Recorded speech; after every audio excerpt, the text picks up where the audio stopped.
तो गरीब ऐसा सतगुरु हम मिला, अलल पंख की जात, और काया माया ना वहां, नहीं पांच तत्व का गात। सरलार्थ, एक अलल पंख अनिल वायु में रहने वाला पंख यानी पक्षी है, उसको संत भाषा में अनल पंख कहा जाता है। आकाश में रहता था। वर्तमान में प्रदूषण के कारण बहुत सी पक्षियों की प्रजातियां समाप्त हो चुकी हैं। यह पक्षी द्वापर युग तक रहा, यानी जो ये अलल पक्षी था ये केवल द्वापर युग तक ही था। उसके बाद में वायुमंडल में पोल्यूशन बहुत ज्यादा हो गया, प्रदूषण बहुत ज्यादा हो गया, जिस कारण से उसकी प्रजातियां नष्ट हो गई। यह सदा आकाश में रहता है। इसके 4 पैर होते थे। आगे के पैर बहुत छोटे थे, पीछे के पैर आगे वाले से 4 गुना बड़े होते थे। वह इतना शक्तिमान था कि 4 हाथियों को चारों पैरों के पंजों में टांग कर आकाश में उड़ जाता था। अलल पंख आकाश से अंडा उत्पन्न कर देता था। पृथ्वी के उस भाग में अंडा छोड़ता था जिस भाग में केले का वन होता था। केले का वन 50-60 किलोमीटर के क्षेत्रफल का होता था। केले के पेड़ आपस में ऊपर से एक दूसरे में फैले होने के कारण आकाश से गिरने वाले अलल पंख के अंडे का बचाव हो जाता है। यदि अंडा सीधा पृथ्वी पर गिर जाए तो बच्चा तुरंत मर जाएगा। अलल पक्षी का अंडा बहुत बड़ा होता था। आकाश से मां के पेट से निकलकर वायु में से होता हुआ नीचे को गिरता है। वायु की घर्षण से गर्मी प्राप्त करके पृथ्वी तक आते आते अंडा पक जाता था और केले के पेड़ों की झुरमट पर गिरने के कारण उसकी गति धीमी हो जाती थी। केले के पेड़ों को तोड़कर अंडा कम वेग से पृथ्वी पर गिरता था। उस कारण से अंडा फूट जाता था परंतु बच्चा सुरक्षित रहता था। जब तक वह पक्षी बच्चा उड़ने के योग्य नहीं हो जाता, अर्थात पूरा पक्षी नहीं बनता, तब तक अन्य पक्षियों के साथ रहता, उड़ता तथा छोटे जानवरों को खाता रहता था। उस बच्चे के माता पिता ऊपर आकाश में ही रहते हैं। वे हर समय अपने बच्चे की चिंता में, उसी की याद में पृथ्वी पर ध्यान रखते। बच्चा कैसे रह रहा होगा, कब आएगा। दूसरी ओर वह बच्चा भी अपने माता पिता को याद करके व्याकुल रहता कि कब मैं बड़ा हूं और अपने माता पिता के पास अपने परिवार में जाऊं और अपने माता पिता से मिलूंगा।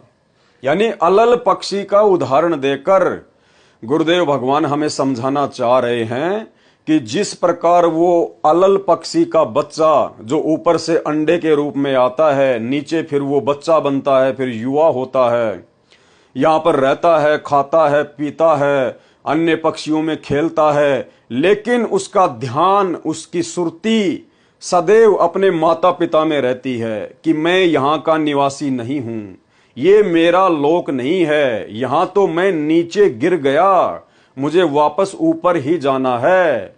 वो संसार में रहते हुए भी उसका चिंतन, उसका ध्यान सदैव अपने माता पिता में, अपने निज घर में रहता है। तो गुरुदेव हमें समझाना चाह रहे हैं कि ठीक इसी प्रकार अब तुम्हें ज्ञान हो गया, तुम्हें सृष्टि रचना के माध्यम से यह पता चल गया है कि काल के षड्यंत्र में फंसकर तुम सतलोक से अलल पक्षी के बच्चे की तरह नीचे आ गिरे। ये तुम्हारा लोक नहीं है, तुम्हारा घर नहीं है, ये काल का लोक है।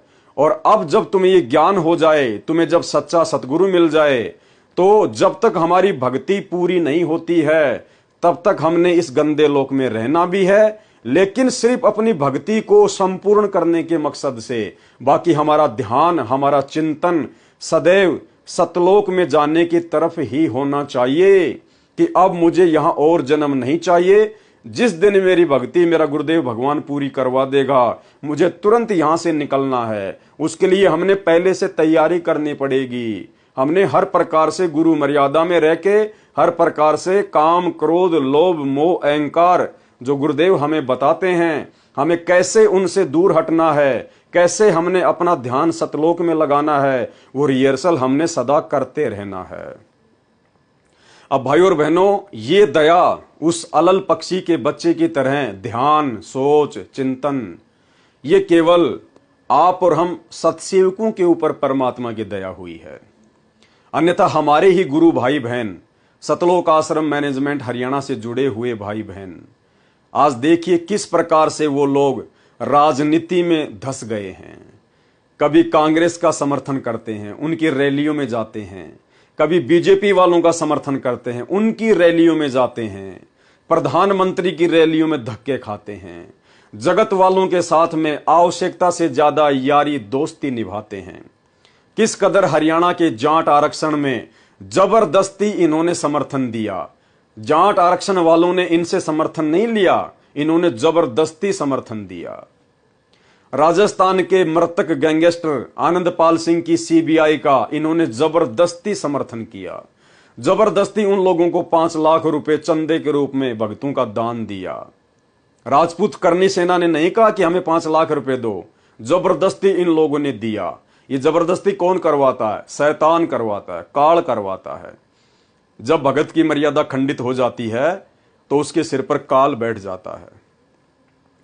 अपना आश्रम चलाने के लिए धनाना गांव वालों के लिए इन्होंने गुरुजी की मर्यादाओं को तार तार करते हुए 50 लाख रुपए की लागत से धनाना गांव के बच्चों के लिए बैडमिंटन का स्टेडियम बनवा दिया।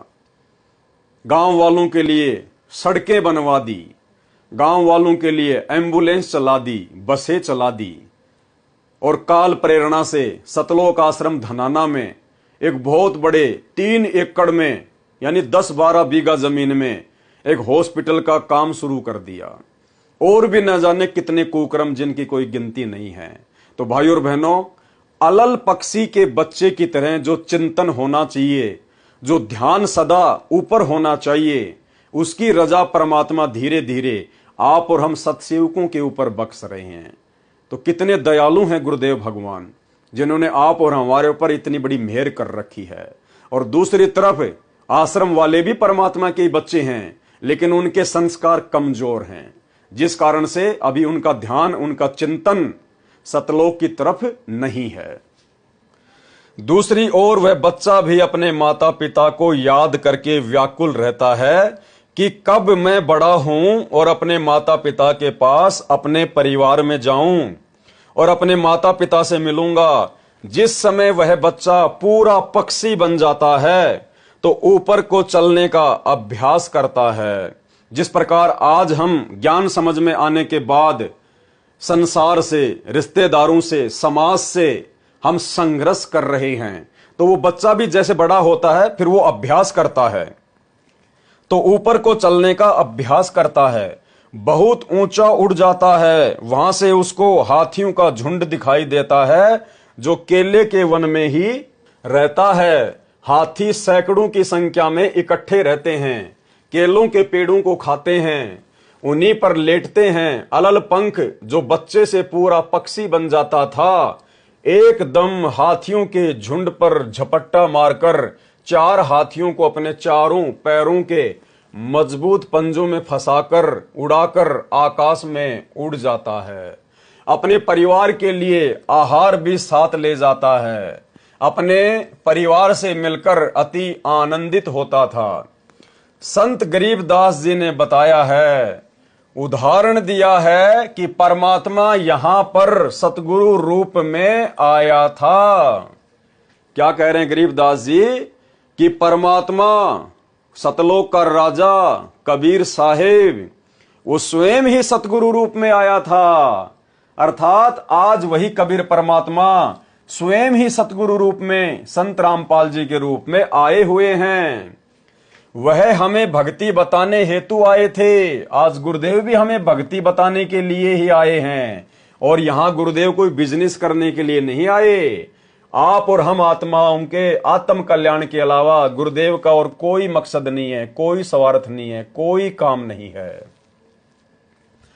उदाहरण दिया है कि परमात्मा यहां पर सतगुरु रूप में आया था, वह हमें भक्ति बताने के हेतु आए थे। वे अपने भक्तों को ऐसे नजर में रखता है जैसे अलल पंख अपने बच्चों की याद एक पल भी नहीं भूलता। अर्थात पल पल आप और हम सतगुरु रामपाल जी परमेश्वर जी की नजरों में हैं। आपने एक छोटा सा हिसार जेल से आया हुआ सत्संग तो सुना ही होगा परमात्मा का, जिसमें सतगुरु रामपाल जी भगवान कह रहे हैं कि बच्चों मैं सबको देख रहा हूं, अगर मोबाइल में ना देख पाऊं तो मेरे भगवान ने मुझे वो दिव्य दृष्टि दे दी है, मैं सबको देख सकता हूं। और आप अपने आप को अकेला मत समझना। जैसे सूरज सबके साथ रहता है वैसे ही परमात्मा को और इस दास को, यानी गुरुजी अपने लिए कह रहे हैं, अपने आप को छुपाते हुए हैं तो स्वयं परमात्मा ही, लेकिन आप और हमें तो पता ही है कि परमात्मा डबल रोल कर रहे हैं। तो गुरुजी कह रहे हैं कि जैसे सूरज सबके साथ रहता है, सूरज का प्रकाश समान रूप से सबको मिलता है, उसी प्रकार अपने भगवान को और इस दास को सदा अपने पास समझना। यानी गुरुदेव ने ये बात कहकर कि बच्चों मैं सबको देख सकता हूं, मैं सबको देख रहा हूं, उन्होंने ये साबित कर दिया कि सतगुरु रामपाल जी परमेश्वर ही अंतर्यामी कबीर भगवान हैं, क्योंकि ये कबीर भगवान ही एक समय में सबको देख सकता है, सबके ऊपर नजर रख सकता है, क्योंकि ये अनंत कोटि कलाओं के स्वामी हैं। तो ये छोटी सी ऑडियो सुनिए, उसके बाद आपको यकीन होगा कि वास्तव में सतगुरु रामपाल जी परमेश्वर जी वर्तमान में अपने हर मर्यादित भगत के ऊपर पल पल अपनी नजर बना के रखते हैं। और जब सतगुरु नजर बना के रखे हुए हैं, हमें विश्वास है, तो भाई और बहनों फिर हमने किस प्रकार से मर्यादाओं में रहकर इस भक्ति को करना होगा कि कहीं मेरा गुरु मुझसे नाराज ना हो जाए। जिन बातों से गुरु दुख पावे उन बातों को दूर भगावे। आशीर्वाद है मेरे बच्चों, सारे दिखाई देते हो, और अगर कैमरे से ना देखूं तो वैसे भी देख सकता हूं मेरे बच्चे, इतनी ताकत दे दी है मेरे बंदी छोड़ ने मेरे को। आप चिंता ना करो, जैसे सूर्य सबके साथ होता है ऐसे भगवान और दास को अपने साथ समझना। वह हमें भक्ति बताने के हेतु आए थे, वे अपने भक्तों को ऐसे नजर में रखता है जैसे अलल पंख अपने बच्चों की याद एक पल भी नहीं भूलता। परंतु वे परमेश्वर को भूल चुके होते हैं, लेकिन आप और हम परमात्मा को भूल चुके थे, हमें याद भी नहीं था कि परमात्मा कौन है। इस परमात्मा ने स्वयं ही सतगुरु रूप में आकर आप और हमें याद दिलाया कि हम कहाँ के रहने वाले थे, हम कैसे काल के जाल में फंस गए। सृष्टि रचना के माध्यम से हमें परमात्मा ने बताया। परंतु वे परमेश्वर को भूल चुके होते हैं, या तो भक्ति करते ही नहीं, या करते हैं तो पूर्ण परमात्मा को छोड़कर अन्य प्रभुओं या देवी देवताओं तथा भूतों पितरों भैरव आदि आदि की मनमुखी यानी मनमाना आचरण साधना करके अपना मानव जीवन नष्ट करते रहते हैं। इसलिए परमात्मा यथार्थ भक्ति की साधना के मंत्र तथा तत्व ज्ञान प्रदान करने के लिए सतगुरु रूप में यहाँ प्रकट होते हैं। यानी गरीबदास जी ने बिल्कुल क्लियर कर दिया, अंधे से अंधा भगत समझ सकता है कि कबीर परमात्मा स्वयं ही सतगुरु रूप में धरती पर प्रकट होते हैं और वे स्वयं ही सतगुरु रूप में प्रकट होकर यथार्थ भक्ति के मंत्र दान करते हैं। इसलिए परमात्मा यानी कबीर जी यथार्थ भक्ति की साधना के मंत्र तथा तत्व ज्ञान प्रदान करने के लिए सतगुरु रूप में यहाँ प्रकट होते हैं। जिस प्रकार सतगुरु रूप में आज वही कबीर परमात्मा संत रामपाल जी के स्वरूप में प्रकट है, जो हमें यथार्थ भक्ति के मंत्र भी दे रहे हैं और तत्व ज्ञान वाले सत्संग भी दे रहे हैं। जब ये स्वयं ही कबीर परमात्मा है तो भाई और बहनों, फिर हमने इस डाढ़ी मूंछ वाली कबीर जी की समझे जाने वाली काल्पनिक फोटो को परमात्मा मानकर, कबीर जी मानकर अपने घर से और अपने दरबार से बाहर कर देना है। या तो अग्नि में सवा कर दो या बहते हुए जल में जल प्रवाह कर दो। अब हमने जून के महीने में इनका कबीर प्रगट दिवस नहीं मनाना, क्योंकि हमें पता चल गया कि वो कबीर परमात्मा जो सतलोक में रहता है, अब वो भक्ति देने के लिए, यथार्थ मंत्र दान करने के लिए सतगुरु रामपाल जी के रूप में धरती पर स्वयं ही प्रकट हो चुके हैं। इसलिए परमात्मा यथार्थ भक्ति की साधना के मंत्र तथा तत्व ज्ञान प्रदान करने के लिए सतगुरु रूप में यहां प्रकट होते हैं। परमेश्वर का शरीर 5 तत्व से बना हुआ हमारे जैसा शरीर नहीं है। यानी सतगुरु रामपाल जी परमेश्वर जी का शरीर नूरी है, तेज पुंज युक्त है। आप और हमारी तरह हाड़ मांस से बना हुआ शरीर नहीं है। इस बात के ढेरों प्रमाण आप जियों को दास पहले के वीडियो में दे चुका है। पहले के 4 वीडियो देखने के लिए इस वीडियो के ऊपर जो टाइटल है उसमें लिंक ओपन करके देख सकते हैं। परमेश्वर का शरीर 5 तत्व से बना हुआ हमारे जैसा नहीं है। वहां पर सर्व मोक्ष प्राप्त करके गए हुए आत्माओं का शरीर भी 5 तत्व का नहीं है। यानी जब यहां से भगत मोक्ष प्राप्त करके सतलोक में चला जाता है तो उनको भी नूरी शरीर ही प्राप्त होता है। वहां पर केवल एक नूर तत्व से बना हुआ शरीर है।